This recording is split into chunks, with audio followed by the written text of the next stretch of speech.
Di studio sudah hadir seorang jurnalis yang terbiasa meliput di Kementerian Pertahanan ataupun di TNI, seorang analis militer juga, dan sekarang menjabat sebagai Direktur Tapal Batas Institute. Dia adalah Mas Mirza. Kita sapa terlebih dahulu. Assalamualaikum Mas Mirza. Waalaikumsalam, terima kasih Mas. Bagaimana kabarnya? Alhamdulillah sehat. Baik, terima kasih sudah hadir di studio. Mas Mirza, kita melihat pengaruh geopolitik ya, geopolitik global terhadap postur pertahanan TNI. Apa pendapat Anda tentang hal itu ya?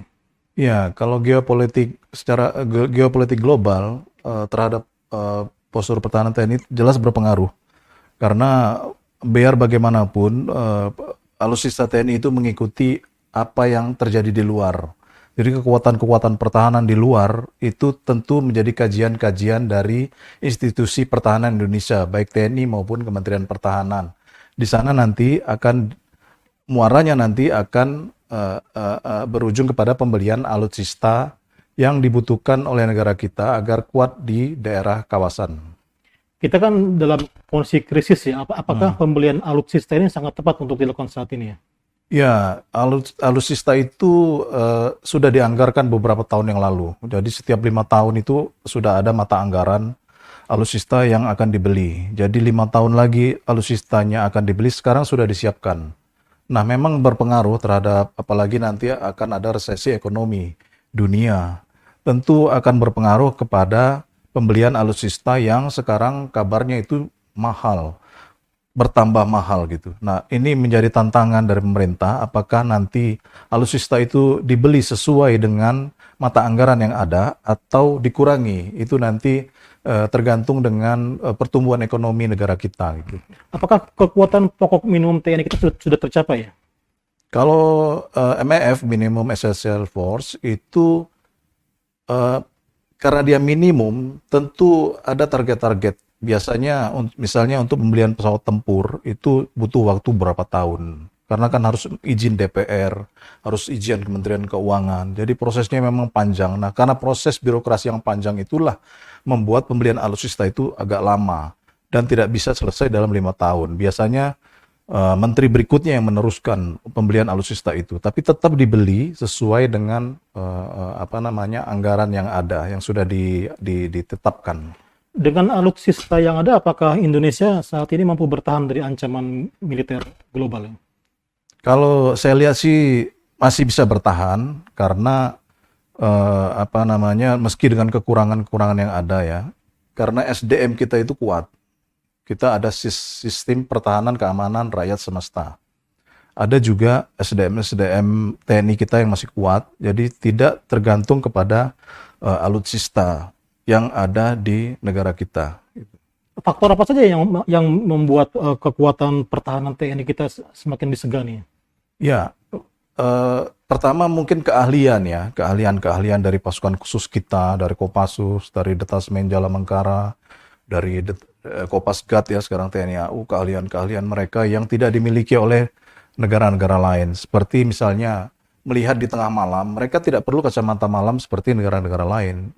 Tanpa kacamata malam pun mereka bisa melihat titik-titik musuh di tengah kegelapan. Itu yang tidak dimiliki oleh tentara-tentara lain di dunia.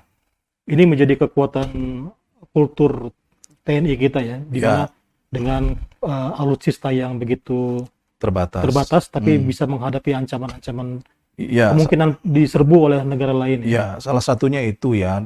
Di samping itu kan TNI itu melakukan kerjasama pendidikan, kerjasama pertahanan dengan negara-negara tetangga. Jadi kecil kemungkinan ada negara-negara lain itu menyerang Indonesia. Apalagi secara geopolitik, Indonesia ini diibaratkan seperti seorang gadis perawan yang cantik. Jadi tidak mungkin Indonesia ini akan diserang, dihancurkan. Dan bahkan negara lain pun sempat dalam buku putih pertahanan mereka itu sempat mengatakan bahwa Indonesia ini tidak boleh maju dan tidak boleh juga turun gitu. Karena mereka punya kepentingan-kepentingan perdagangan, kepentingan-kepentingan keamanan, di mana kapal-kapal mereka itu melintasi laut-laut Indonesia. Dan bayangkan kalau laut-laut itu kita tutup, kapal-kapal perdagangan mereka tidak bisa melintas dan itu mengganggu pertahanan keamanan mereka. Maka mereka, negara-negara lain, walaupun kita alutsista kita terbatas, tetap mereka berpikir beberapa kali untuk menghancurkan Indonesia. Padahal di Natuna sekarang sedang panas-panasnya ya. Apa Ya. menurut Anda yang harus dilakukan pemerintah dan TNI untuk menjaga wilayah perbatasan itu? Ya, kalau Natuna itu apa namanya politik ya, ada kepentingan-kepentingan Cina di sana, ada kepentingan-kepentingan kalau di sana ada migas, minyak dan gas. Jadi setiap ada migas di suatu wilayah pasti ada konflik antara negara-negara yang ada di sekitarnya itu.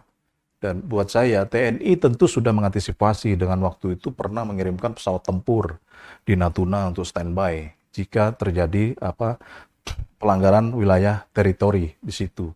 Kemudian belum lagi pasukan-pasukan angkatan laut sudah standby di sana. Artinya TNI siap untuk mempertahankan wilayah NKRI dengan keterbatasan yang ada.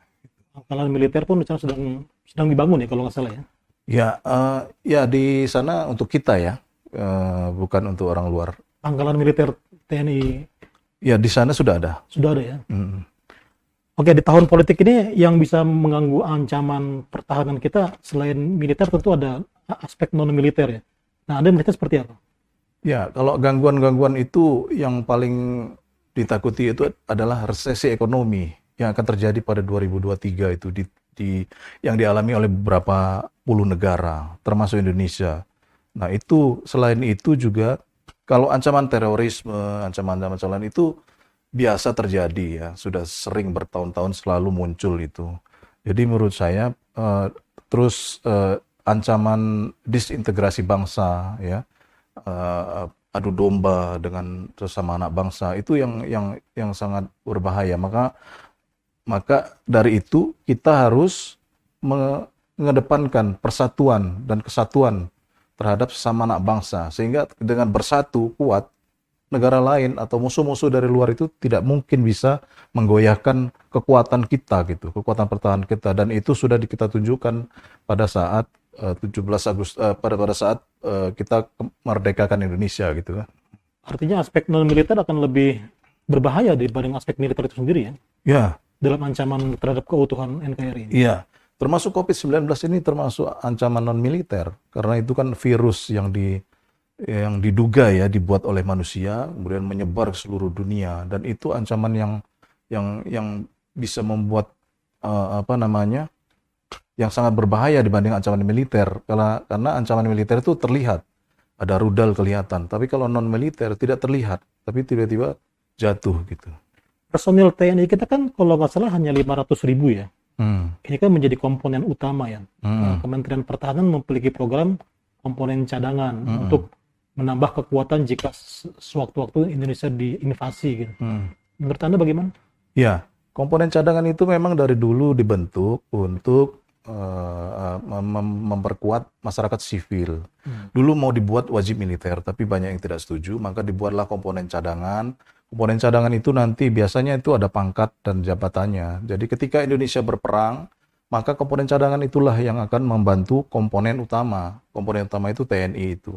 Jadi mereka siap membantu, bisa berperang, bisa menembak, bisa mempertahankan wilayah NKRI ini gitu. Sementara komponen pendukungnya itu yang perusahaan-perusahaan itu. Artinya berbeda ya dengan TNI sebagai komponen utama dia. Ya. Perbedaannya apa perbedaannya? Perbedaannya kalau komponen cadangan itu dia pendidikannya tidak seperti di militer yang berkarir terus sampai jenderal, bisa jabat pangdam, bisa jabat panglima, bisa jabat asisten intelijen gitu. Kalau di Komcat itu dia hanya membantu, ya tidak bedanya seperti wajib militer di Korea. Jadi setelah dididik dia kembali ke masyarakat, dibutuhkan bisa ditarik lagi gitu. Dan itu dibiayai negara. Dan bahkan kemarin saya lihat sudah ada kendaraan sendiri tulisannya Komcat gitu untuk ini Komcat mendukung tugas-tugas pokok dari TNI. Dia tinggal di barak juga atau berbaur dengan masyarakat seperti kita biasa gitu? Ya, berbaur dengan masyarakat. Ada juga yang di barak, ada juga yang berbaur dengan masyarakat. Jadi dia setelah dididik itu kembali ke masyarakat, dan sewaktu-waktu diperlukan dia bisa melakukan tugas seperti halnya TNI, bisa nembak, bisa perang lah gitu. Ini ikut mempengaruhi postur pertahanan TNI juga ya? Ya, paling tidak membantu komponen utama lah.